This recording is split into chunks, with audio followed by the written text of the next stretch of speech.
Nesse vídeo eu vou fazer um resumão sobre a constipação na criança, tá bom? Então, pra gente começar, pessoal, como que a gente vai fazer para diagnosticar essa criança com constipação, né? Ela tem ou não tem constipação? Existem 6 critérios que a gente deve avaliar, tá bom? Se ela apresentar pelo menos 2 desses 6 critérios, a gente fecha o diagnóstico de constipação. Então, quais são esses 6 critérios, né? Menos de 3 evacuações por semana, pelo menos um episódio de encoprese. O que é encoprese, pessoal? É aquela situação em que vai se formar uma rolha de fezes ali, que vai ficar impactada por estar muito seca, muito endurecida, e aí a presença das fezes que vão vir ali por cima, né, elas irão umedecer aquela rolha de fezes endurecida. Isso vai fazer com que saia uma certa quantidade, uma pequena quantidade de fezes ali, que vai sujar a calcinha, a cuequinha daquela criança de maneira involuntária, tá? Ela não percebe que está acontecendo isso. A gente só vai conseguir perceber a presença daquelas fezes, daquela sujeira ali na calcinha a partir do momento que ela vai retirá-la, tá bom? Então, pelo menos um episódio de encoprese por semana é também um critério, ok? Fezes no interior do abdômen inferior. Então, quando a gente estiver ali fazendo o exame físico, a palpação do abdômen, a gente vai conseguir perceber uma massa. Fezes volumosas. Então, essa criança ela fica bastante tempo sem defecar, né? Vários dias sem defecar. E aí, quando ela consegue fazer cocô, vai ter bastante, né? Essas fezes estarão bastante volumosas mesmo, que são aquelas que chegam a entupir o vaso, tá? Comportamento retentivo, que acaba acontecendo pela dor que ela sente, né? Ou seja, fica muitos dias sem defecar, as fezes ficam muito endurecidas, muito ressecadas. Quando ela consegue fazer, machuca, né? Então, justamente por essa dor que ela sente para defecar, ela acaba desenvolvendo esse comportamento retentivo mesmo, que acaba gerando uma piora ainda maior, né, dessa questão da constipação. E o 6º critério, evacuações dolorosas, pelo que eu acabei de falar, né? As fezes estarão muito ressecadas, muito endurecidas, e quando elas conseguirem fazer o cocô, vai machucar nessa região anal. Então, nessas situações de constipação na infância, pessoal, a nossa principal preocupação deve ser descartar uma doença chamada de megacólon agangliônico congênito, né? Que é uma doença onde vai acontecer ali uma denervação congênita da porção final ali do intestino grosso. E vai sempre, em todos os casos, né, haverá um envolvimento do reto, mas essa área denervada, né, a extensão dessa área denervada, ela é variável, ok? Existem alguns itens que a gente deve avaliar para fazer essa comparação, né, ver quais são mais sugestivos da constipação funcional ou quais são mais sugestivos do megacólon agangliônico. Em relação ao início, né, a constipação funcional, pessoal, ela vai se iniciar depois do período neonatal. Já o megacólon agangliônico, não.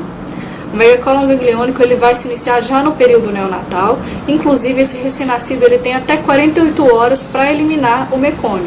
Se dentro de 48 horas ele não eliminar o mecônio, a gente vai ter que descartar as 2 principais causas, que é o megacólon agangliônico congênito e a fibrose cística. Segundo ponto. Na constipação funcional, geralmente essa criança não tem nenhum outro sinal sistêmico associado. É somente a questão da constipação mesmo, tá? E os sintomas relacionados à constipação. As crianças portadoras do megacólon agangliônico geralmente vêm com outros sinais além dos sinais de constipação. Então, elas costumam ter restrição do crescimento, perda de peso, ok? É muito comum também acontecer infecções nessas crianças por translocação das bactérias intestinais. E uma outra forma também, né, um outro item sugestivo da constipação funcional é o toque retal, né? Quando a gente faz o toque retal nessas crianças que têm constipação funcional, a gente vai observar a presença de fezes ali na ampola, coisa que não acontece no megacólon agangliônico, né? O toque retal, a ampola retal vai estar vazia, não tem fezes. Ok? E em relação ao diagnóstico, né? O diagnóstico da constipação funcional, como eu já falei para vocês, é clínico. A gente vai avaliar esses 6 principais critérios. Na presença de 2 ou mais, a gente fecha o diagnóstico de constipação funcional. Agora, no megacólon agangliônico, você suspeitou, o primeiro passo é a gente fazer um testezinho com o enema, né? Então, a gente vai fazer a solicitação do enema para essas crianças. E nas crianças portadoras do megacólon, não haverá a progressão do líquido, né? E essa ausência de progressão vai formar uma zona que a gente chama de zona de stop, tá? E isso aí é bastante sugestivo, né, do megacólon agangliônico. Para confirmação diagnóstica, a gente vai ter que fazer a biópsia nessas crianças. fez a biópsia, confirmou o diagnóstico, a gente tem que encaminhá-la para cirurgia, né? Porque o tratamento dela é cirúrgico, é um tratamento curativo, onde vai haver ali a remoção desse segmento gangliônico.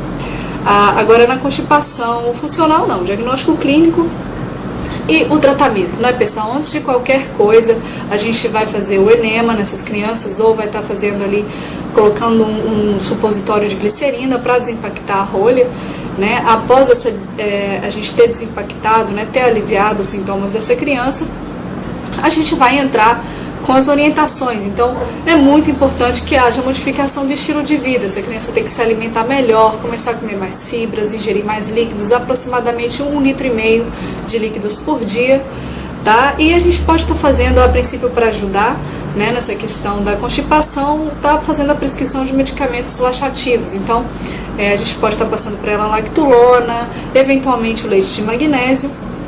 E é isso aí, né? Orientar bastante as mães que deverão estar firmes aí nessa questão da modificação do estilo de vida dessa criança, né? Então, um resumo mesmo sobre a constipação na infância é basicamente isso. A minha referência foi o Medcurso. Eu espero ter ajudado vocês. Muito obrigada.